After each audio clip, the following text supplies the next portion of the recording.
Thanks so much.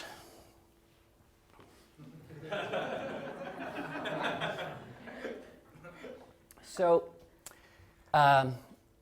you could think about this song, The Hole in the Bucket. Oh, I think she's frozen. Oh, no. You could think about this hole in the bucket as this total parable in futility that goes round and literally comes back to where it started and is this sort of pointless thing. But I would rather think of it as a cascading sequence of contingencies and consequences. I'm going to come back to this. This is a mouthful, I realize. And because we have a room full of designers here this morning, I thought that it would be very interesting to take a look at the hole in the bucket from a design lens, from a designer's point of view. And so the first thing that designers do, of course, is they ask, who is the user? Right? And so we don't know a lot about Henry here. We know that he is hell-bent on having a bucket, or at least repairing one. I went here to Twitter /Henry. Henry's new to Twitter. More followers than following. It's good. Rocking the old school Apple avatar and likes Core over here a little bit. This isn't telling us very much. We have to come back to the central protagonist in the song, which is the bucket. There are a lot of different kinds of buckets. We can guess that Henry wants to put some liquid in this bucket, probably water. In which case, I'm going to sort of call this like a container. There's lots of different kinds of containers, and actually the word that I would really prefer here is vessel. I love that word, vessel. And now we've really expanded the thing. We can guess that Henry probably wants to transport this liquid or this water somewhere.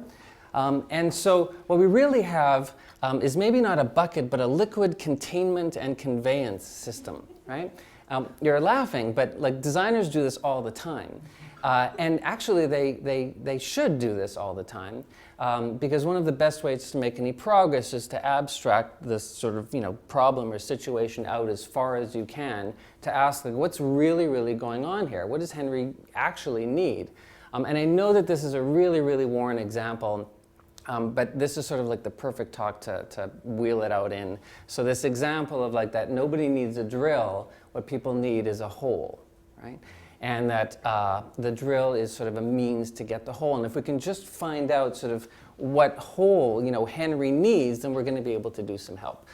So we ask, very obviously, well, what is the context? If we're right, and Henry is like trying to transport water, right? Then what Henry needs is not a bucket, but a hippo roller. This is the right bucket in this situation, right? Of course, that's probably the low-hanging fruit in terms of our sort of, induction here. And Henry could be, needing a bucket for an entirely other purpose. Right. We can ask about ergonomics. Maybe the bucket is fine. Maybe the problem is the handle.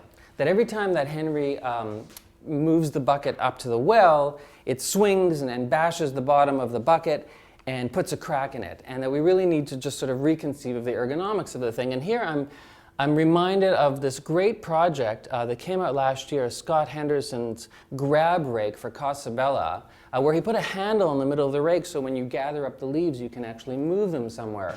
Now, I don't know how many centuries of human history have gone by where it took Brooklyn-based Scott Henderson to put a fucking handle in the middle of the rake, right? But this, to me, is a really significant improvement, and again, sort of, obvious.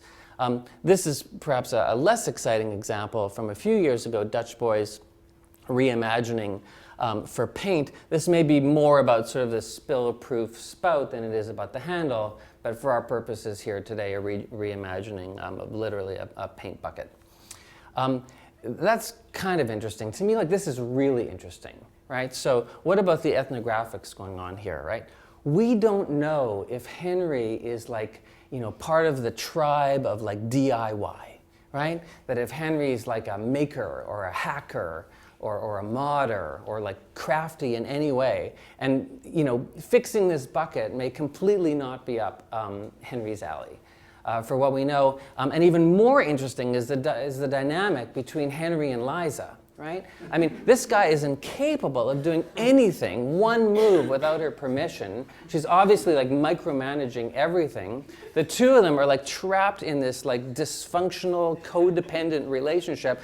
I have to be honest with you, like the bucket is like the last thing I'm worried about, you know, in this song. And then we get to have some real fun from the client's point of view, of course. And so here's the client brief. We make widgets and we're getting killed out there. You know, in a way, maybe many things boil down to this. Probably everything boils down to this, right? There's a hole in our bucket, right? And just to take some inspiration from Michael Beirut's talk last month, you know, probably every client brief can be sort of distilled down into this sort of, you know, provocation or demand.